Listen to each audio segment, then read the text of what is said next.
a startling truth. Now, some truths are easy to digest. Chocolate ice cream is good. Majestic snow-capped mountains are beautiful. And the giggle of a little child is delightful. But some truths are harder to process, like this truth from leadership guru Fred Smith. Aloneness is chosen. Loneliness is imposed.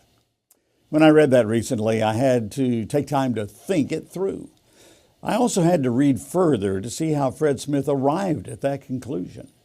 Smith was moving into an executive role at a major shoe company when his boss and mentor, Maxie Jarman, confronted him. "Fred, how far do you want to go?" "Well, Mr. Jarman, I want to go as far as I can," he responded.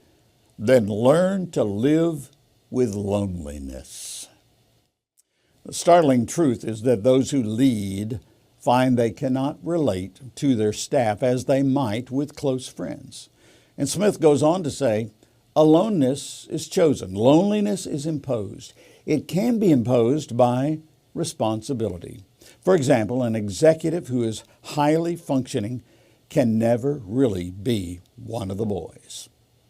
Smith goes on to relate a story of an executive who shared everything with as many on his staff as possible.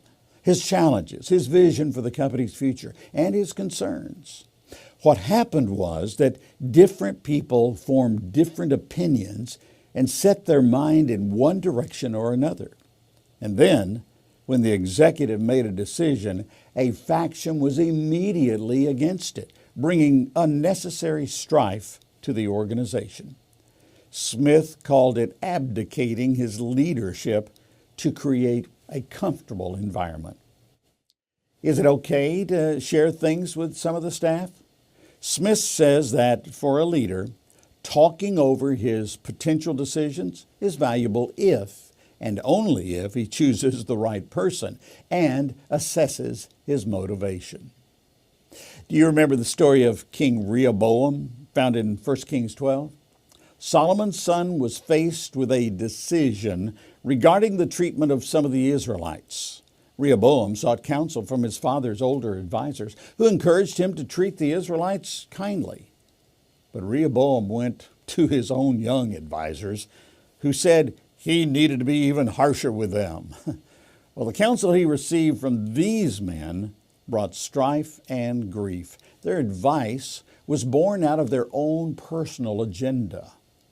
When all Israel realized that the king had refused to listen to them, they responded, "Down with the dynasty of David. We have no interest in the son of Jesse. Back to your homes, O Israel. Look out for your own house, O David." 1 Kings 12:16. You see, a wedge was driven between the people, and it was unnecessary. You as a leader may need to set yourself apart from others on your team. Think of the time Jesus went off by himself to pray. He chose to be alone as he sought his Father's direction for his purpose and his plan. Choosing aloneness. As Fred Smith says, the loneliness of leadership must be accepted as part of the price. Are you willing to pay that price to lead effectively? Learn more about our global work in Christian media at our website, MEDIALLIANCE.net. And help us grow by liking, subscribing, and sharing this video. Thanks so much, and God's best.